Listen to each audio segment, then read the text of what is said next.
Hi, this is Kevin Snow with Snow Retirement Planning Company. Today's video, or this video, is about the bucket approach versus the traditional asset allocation approach to retirement income planning.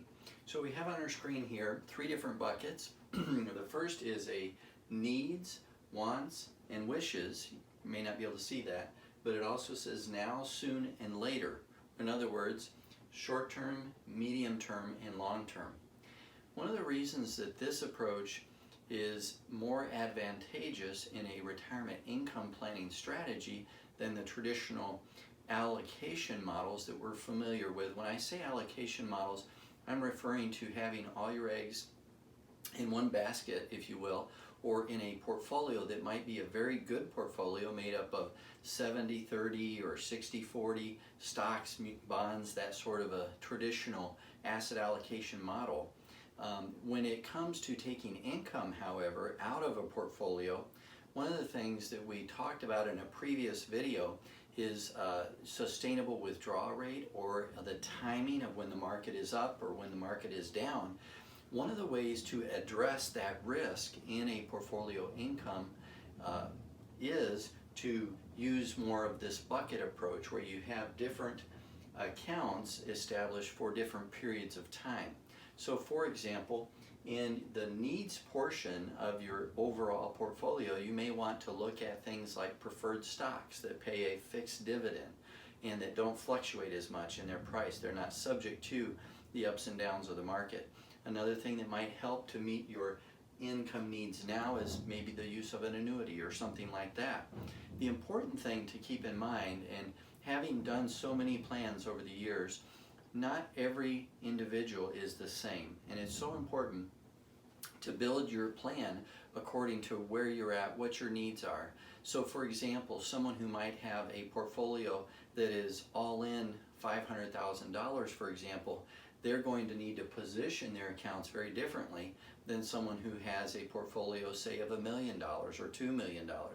So the traditional asset allocation model, where you have everything in a 60-40 portfolio, for example, might work well for someone who has $1 million or $2 or $3 million, for example, because then they can afford to take out less of the total when the markets are down. However, my experience has been that very few people, or most of my clients, average maybe between 300 in their total to, say, $1 million, somewhere in that range. So let's use 500,000 as an example.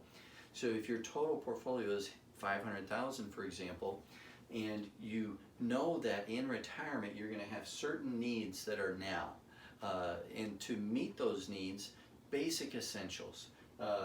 Again, going back to the needs, wants, and wishes, the needs need to be covered by things, by sources of income like Social Security, a pension if you're fortunate to have one of those.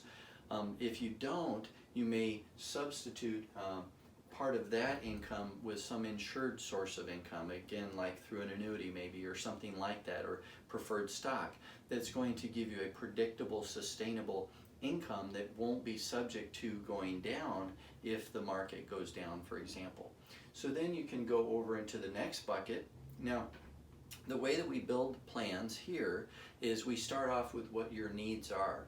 We look at what resources you have available to meet those needs. We have a financial planning software that allows us to input those numbers and to see, adjusted for inflation and cost of living over a period of 30 years or even longer, what those sources of income, like Social Security, for example, and that'll be another video that we'll do on Social Security, but how important it is to have this bucket covered with sources that are not going to fluctuate up and down according to what the market's doing at this time. Now the next bucket over here is a midterm bucket. These might be accounts that you invest in for an interim period of time, maybe 3 to 5 years, for example. And there might be places, wants would be a category that those would fall into, and you might use a really good dividend paying mutual fund, for example, or a portfolio made up of those. There's a lot of things available to meet that. And then of course the long term are often where we will place managed monies, like with using the Schwab and the Retirement Guys formula or the Independent Solutions.